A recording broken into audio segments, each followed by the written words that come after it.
Hello বন্ধুরা, good morning তোমাদের সকলকে জানাই।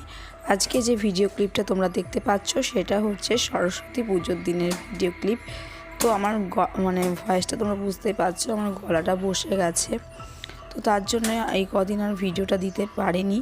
আবার দুদিন ধরে তো এখানে তো কান পাতার উপায় ছিল না, এতটাই বাজনার আওয়াজ।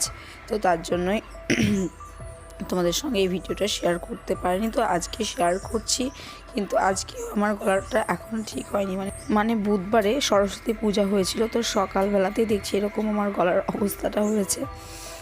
তো আজকে হচ্ছে রবিবার, যেদিনকে তোমরা ভিডিওটা দেখতে পাবে আজকে হচ্ছে রবিবার। তো আজকে কিন্তু আমি ভয়েস ওভার করে ভিডিও পোস্ট করব।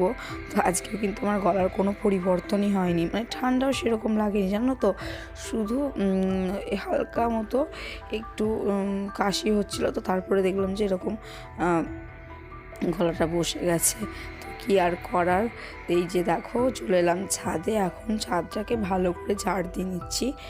ভাবলাম একটু ছাদটাকে ধুয়ে নেব, কিন্তু গলার যে অবস্থা আর সাহস পেলাম না জল ঘাটার। তো তার জন্যই ঝাড় দিয়ে রেখে দিচ্ছি। আর এখন বাজে হচ্ছে প্রায় 7:30টার মতো, আর বাবু কিন্তু ঘুমাচ্ছে। তো এই সুযোগে এই সমস্ত কাজগুলো সেরে নিয়ে আমি স্নানটা সেরে নেব। তো আমাকে 9টার মধ্যে আবার যেতে হবে রেডি হয়ে, আমাদের পাশের পাড়াতেই আর কি, ওখানে অঞ্জলি দেব।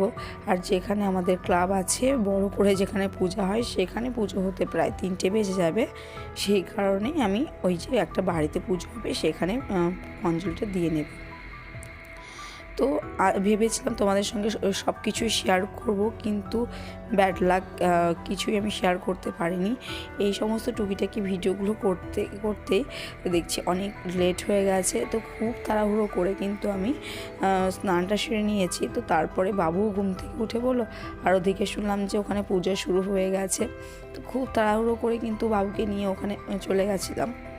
তো তারপরে গিয়ে আর এক বিপত্তি কী বলো তো, ছেলের আমার 2 বছর পূর্ণ হলো। তো ভেবেছিলাম যে 3 বছরে হাতে খড়ি দেওয়াবো, কিন্তু ও তো এখন থেকে চক পেন্সিল তারপরে স্লেট এগুলো নিয়ে লেখাঝোকা শুরু করে দিয়েছে। তার জন্য আবার 1 বছর ওয়েট করতে গেলে না আবার অনেকটা লেট হয়ে যাবে, হয়তো বা আমার সঙ্গে একটু শিখেও যাবে অওয়াটুকু। তো তার জন্য ওটা তো ব্রাহ্মণের হাতেই প্রথম হাতে খড়ি দেয়। তো অতটা খেয়াল ছিল না। তারপর ওখানে গিয়ে দেখছি আমাদের পাশের বাড়ির একটা বাচ্চাকে দেয়াচ্ছে। তো তখন সঙ্গে সঙ্গে আর মাথায় ছিল না, তাড়াহুড়ো করে কিনে ওখানে হাতে খড়িটা দিয়ে নিই। তারপর ওখানে তো হলো না, অঞ্জলিও দেওয়া হয়ে গেল। তো তোমাদের দাদাভাইকে আর কি বললাম যে বাবুর জন্য স্লেট পেন্সিল আর একটা বই নিয়ে আসো, আর দেখি কাদের বাড়িতে পুজো এখন হয়নি। তো অ্যাট লাস্ট তোমাদের দাদাভাই কিন্তু একটা বাড়ি জোগাড় করেছিল। তো সেখানে বাবুকে হাতে খড়িটা দিয়ে নিয়ে অনেকটা লেট হয়ে গেছে। তার জন্য সারাদিন তোমাদেরকে সামনে আসতে পারিনি। আর ফোন তো বাড়িতে ছিল, ফোন নিয়েও ঘুরিনি।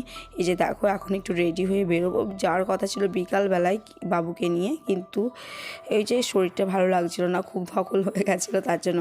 আর আজকে তো সারাদিন বাজনার আওয়াজ তো দেখেছো, বাবু শুধুই নাচছে। ও একটু কানে একটু মন চুপচাপ থাকলেও বাজনার আওয়াজ পেলে নাচতে শুরু করছে, এরকম একটা ব্যাপার। এই যে দেখো আমার ননদ আর ননদের বর এখন ওরা বিয়ে বাড়িতে যাবে। তো এই যে দেখো রেডি হয়েছে, আর আমরা যাবো এখন ঠাকুর দেখতে। তো এই যে দেখো চলে এসেছি। আর এখানে না সরস্বতী পুজোতে অনেকগুলো ঠাকুর হয়, কিন্তু প্যান্ডেল সেরকমভাবে হয় না, কারণ প্রসেসিংটা কিন্তু খুব ভালোভাবেই করে তার জন্য। তো ওটা তোমরা পরের ভিডিওতে দেখতে পাবে। আর এখন চলে এসেছি গঙ্গাধারে। এখানে তাও একটু হলেও প্যান্ডেল করে, কিন্তু অন্যান্য জায়গায় প্যান্ডেল করে না। তো এই যে দেখো এখানে 2টো ঠাকুর হয়েছে, আর সেরকমভাবে কোনো মেলা বসেনি, কারণ 2 দিনের মধ্যেই কিন্তু আমাদের সরস্বতী পুজো শেষ হয়ে যায়। এখানে শুধু 2 দিন থাকে। প্রথম দিন একটু ঠাকুর দেখে সবাই ঘুরে ঘুরে, দ্বিতীয় দিন তো একটা জায়গায় দাঁড়িয়ে দাঁড়িয়ে প্রসেসিং দেখে। তো এরকমভাবে আমাদের সরস্বতী পুজোর দিনগুলো কাটে।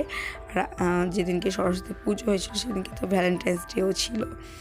তো কিছুই সেরকমভাবে শেয়ার করতে পারলাম না আমার গলাটা খারাপ অবস্থার জন্য।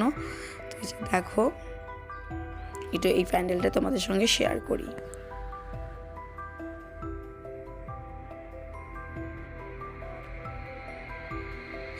আর এই যে দেখো এখানে একটা লাভার প্যান্ট করেছে, দেখতে পাচ্ছ। তো এখানে কিন্তু মানে সুযোগ পাওয়া খুব মুশকিল। কিছুক্ষণ দাঁড়িয়ে থেকে ভালো লাগলো না, তো চলে এলাম এগুলোতে একটু সেলফি নিয়ে নিলাম আমরা।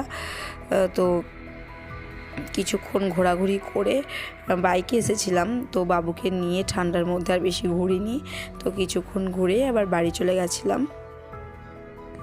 আর এই যে দেখো বাবু এখন হাঁ করে দেখছে, কি দেখছে বলো তো, পাশে একটা জাম্পিং আছে, তো সব বাচ্চারা এরকম লাফাচ্ছে, তো ওরও মনে হয় একটু ইচ্ছে করছে, তো ওদিকে তাকিয়ে আছে। আর আজকে যেহেতু বাবুকে হাতে খড়ি দিয়ালাম, তার জন্য ভাবলাম যে আজকে একটু নিরামিষ খাবো, তার জন্য এখানে এসে না অন্য কিছু খেতে পারিনি, আবার আইসক্রিমটাও খেতে পারলাম না গলাটার জন্য। তো এই যে দেখো বাবু শুধুই ওটার দিকে তাকাচ্ছে আর হাসছে। আর আগামীকালও আবার সেই কলাই সিদ্ধ খাওয়া, এগুলো বলে শিলষষ্ঠী, তো সেই জন্য বাসি খেতে হয়। তো কালকেও সেই তাই, সরস্বতী পুজোটা এরকমভাবেই কেটে যাবে কোনো কিছু না খেয়ে। তো এখানে কিছুক্ষণ থাকার পরে, একটু টাইম কাটানোর পরে এখান থেকে বাড়ি চলে গেছিলাম।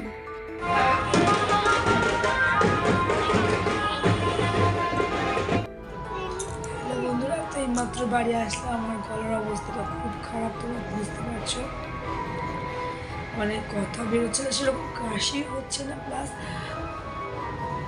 ধরো কি বলবো, ঠান্ডা লাগার যে সমস্ত ধরনের সেই সমস্ত কিছু না, শুধু গলাটা বসে গেছে হঠাৎ করে। তো যখন ঘুমালাম তখনই ঠিক ছিল, কিন্তু ঘুম থেকে উঠে দেখছি আমার গলাটা এরকম হয়ে গেছে। এখন বেজে গেছে প্রায় 10টা, তোমাদের দাদা ভাই এখনো বাড়ি আসেনি, তো দেখে ওকে ফোন করি, আসতে বলি, তারপরে রাতের খাওয়াটা খাবো। তো বন্ধুরা, আজকের ব্লগটা আমি এখানে শেষ করলাম। আমার ব্লগ ভিডিও তোমাদের ভালো লাগলে অবশ্যই সেটা কমেন্ট করে জানাবে। তো চলো, গুড নাইট, ভালো থেকো, সুস্থ থেকো।